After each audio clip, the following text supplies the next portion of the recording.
Welcome to day 2 of our first week here in AP Chemistry. And today we're going to review chapter 2. Okay, so the majority of this chapter is going to be dedicated to naming compounds. Okay, so again, this is very important for the entire year, basically.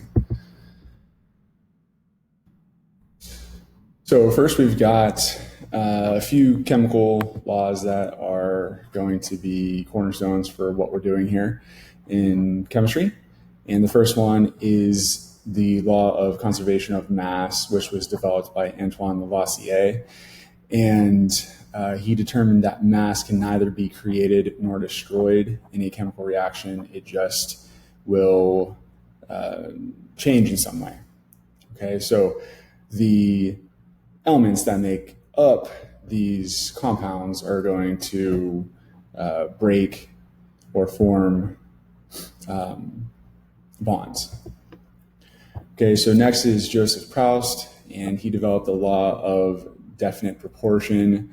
So, essentially, if we have two different samples of carbon dioxide, in the one sample, we'll have a certain amount of carbon, we'll have a certain amount of oxygen, okay, to make a ratio. And that means that when we look at the other sample of carbon dioxide, it's going to have the same ratio of carbon to oxygen. Right? So no matter how many different samples we have, as long as they are pure, they're going to have the same amount of carbon to oxygen. Okay, and then we have John Dalton, who developed the law of multiple proportions. This kind of goes along with the law of definite proportion. But in this case, we're talking about a series of compounds, so going back to carbon dioxide, okay, there's a certain amount of carbon to oxygen. But if we look at carbon monoxide or even carbonate, we can see, CO, CO2, CO3, 2 minus. We can determine what the ratios of the masses are for each of those compounds, just like up here for each of the different ones. And then we can reduce those masses to small whole numbers, and this will help us to write out those chemical formulas. So if we know the masses of the elements that make up a compound, we can use that to determine the chemical formula. Okay, so a little bit about an atom. I would really hope that you know this by now. Okay, so how do we represent an atom? Okay, we know that atoms contain protons, neutrons, and electrons. So where are the protons? Where are the neutrons? Where are the electrons relative to one another? How do the particles differ? Okay, how are the particles arranged in the atom? So going back to how we represent the atom. Okay, so if we have a model here, okay, the protons and the neutrons, where are they going to be? They're going to be in the center in what is called the nucleus, and the electrons are going to be somewhere in the vicinity outside of the nucleus. Okay, so the nucleus is very dense there in the middle. And then we have this big cloud here where the electrons will be, at any given time. Protons are positively charged, electrons are negatively charged, neutrons do not have a charge. So what is an isotope? Isotopes do not have the same, isotopes have the same number of protons, so they're the same element, but they have different numbers of neutrons. Okay, so we can represent isotopes with these formulas down here with the molar mass, okay, above the atomic number here. So we can see that, okay, 24, we have one extra neutron than we do in 23. Okay, molecules are two or more atoms bonded together, and we can represent them in any of these three models. So we have some molecular models that we're going to play around with. This is computer generated, so the space filling model. And then, of course, we have Lewis diagrams. Okay, ions are different. Ions have either an extra electron, one less electron, or some multiple of that. Okay, so they're going to have extra or less electrons than an atom would have in its neutral state. Periodic table. You need to memorize this. Just kidding. Just need to know probably definitely 1 through 18. The halogens, the noble gases, the alkaline earth metals. And then we're going to need to know some of these transition metals as well as some of these nonmetals down here as well. All right, now we are into the naming of, we're going to keep it simple now with binary compounds. So these are compounds that contain two elements, okay, maybe multiples of each element, but only two different elements. Okay, we can be talking about covalent or ionic compounds. Okay, so we're going to start off with type 1 ionic compounds. So these ones are easy.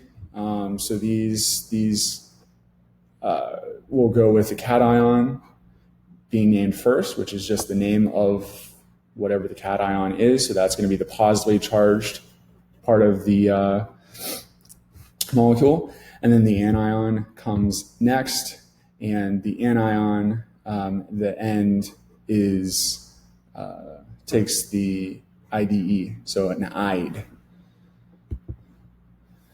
Okay, so cations, hydrogen, lithium, sodium, so you'll know these are the same names as the elements themselves. But if we have the anions, the negatively charged ones, we have hydride for H-, we have fluoride for F-, chloride for Cl-. Okay, so for these ones, you don't need to do anything special. You literally just are naming, okay, what is the name of CS? The cation comes first. So CS we know is going to be the cation, especially if you look into the periodic table and notice that this is an alkali metal. Okay, and then fluoride is negatively charged. So that would be our anion. So you add the IDE to the end. Okay, so for example, this is cesium fluoride. Very easy. Okay, so take a moment, name these three, write them down in your notebook.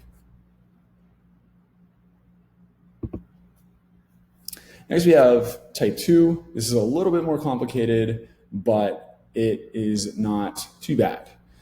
So in this case, we need to specify what type of cation we have because we're using elements that can have at least two different charges. So we have to specify which is which so that we know the proportion of the atoms in the compound. Okay, so first, really this is only going to change the cation. The anions will stay the same. Okay, so basically here, we're going to need to use Roman numerals to indicate the charge on the cation, or we can use ik or is.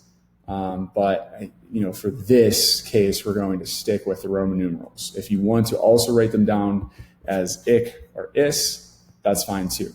Just keep in mind that ik is going to be the ones that have the higher charges. Is going to have the lower charge. So for example, iron 3 would be ferric, and iron 2 would be ferrous. All right, so go ahead and try these out. So I'll give you an example here. So we have copper chloride, right? But we need to determine what the charge here is. So copper can be 1 or 2, but we know that chloride as a halogen is going to be -1. So if we have 1 copper to 1 chloride, and this is neutral, If this is -1, that must make this +1.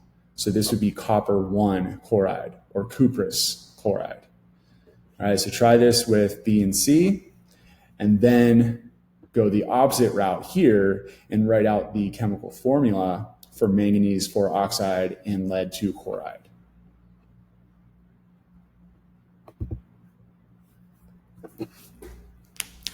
Okay, so just a little flow chart here, nice to remember. So type 1, these cations have one single charge. So basically, to keep it easy, alkali, alkaline, earth metals, those ones are all type 1 because they can only be +1 or +2. So you don't need to worry about the Roman numerals, but in type 2, there can be several charges for these cations. So you need to specify which it is with the Roman numeral. Okay, so now these ones can be type 1 or type 2. So take some time to name COBr2 and CaCl2, and then write out the chemical formula for each of these two. So just an easy chart for some common cations and anions. All right, now we get a little bit trickier. These are going to be ones that you'll probably have to remember, and definitely later in the year, we are going to memorize some of these ions. Okay, so oxy anions, these are going to be our nitrates, our sulfates, and those things. So the larger the amount of oxygen atoms, that's going to have 8 at the end. So, for example, nitrate is NO3. Nitrite, which is going to have less oxygen, is going to have one less oxygen. So that's NO2. Okay, and in some series, there can be more. So, for example, chlorate, so ClO3, but we can add on another oxygen, that would be perchlorate, so that's more than that. So that's ClO4. Hypochlorite would be just ClO. All right, so here we have some very common ones. Okay, so use this chart, use what you already know about these metals to name each of these, and then write out the chemical formula for these two.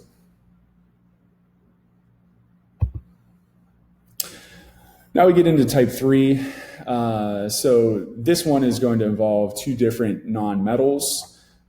One is going to be the positive, one is going to be the negative, depending on electronegativity here. So we're going to use these prefixes because a lot of these non-metals can have several different charges. Okay, so it's important to specify. So the first element in the formula, that's going to be the positively charged part. That is named first. Then the second element, just like if it is an anion, we need to use these prefixes to indicate how many we have of each. And if so, on the first element for the cation, I shouldn't say cation, but for the first element, if it only has one, then you don't use mono. Okay, so for example, carbon dioxide, carbon, there's only one of them, so you don't say monocarbon dioxide.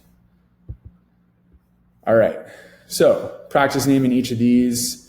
For example, okay, we have phosphorus and we have chloride, but we have 5 of these chlorides. So this is phosphorus pentachloride. So name the other 2 and then write out the chemical formula for each of these 2. All right, so another nice little flow chart here, just adding on to the type 3. Okay, do we have a metal? Nope, that's type 3. Acids, this, obviously there are going to be hydrogen ions, so H plus or protons, we can name them too, attached to an anion. So If the anion ends in an "ide," the acid is named with the prefix hydro and the suffix "ic." Okay, so for example, hydrofluoric acid. So, we have fluoride, we have the proton, so that's hydrofluoric acid, hydrochloric acid, hydrobromic acid, and so on. Okay, now if we have oxygen there, like for nitrates or nitrite, whatever, we would use the "ic" and the "is" suffixes in this case. Okay, so we have nitrate, an 8 becomes an "ic." So we have nitric acid, nitrite, NO2, nitrite becomes nitrous, sulfuric, sulfurous. So it all depends. Is it an 8? Is it an "ic"? And that is the acid that it becomes. Okay, we don't need to specify how many hydrogens we have here. We know that because we know the charges of our anions. Okay, so phosphate is going to be PO4 3-. So there have to be 3 hydrogens here. Okay, and then here, something that we're going to use a lot is acetic acid, C2H3O2. That's acetate. Okay, so again, another flowchart to help you. Okay, now we have a whole bunch of naming practice, a bunch of different ones. So name each of these. Oop, got the answers on here. Okay, so maybe answer each of these before the answers come up. Okay, so which is not the correct chemical formula for the compound that is named. So determine which one is incorrect. Which of the following is named incorrectly here? Okay, determine what the correct formula for copper 1 sulfide is. Determine what the correct chemical formula for iron 3 oxide. Determine the correct name for the compound Mg3PO42. Determine the correct name for the acid with the formula HFO.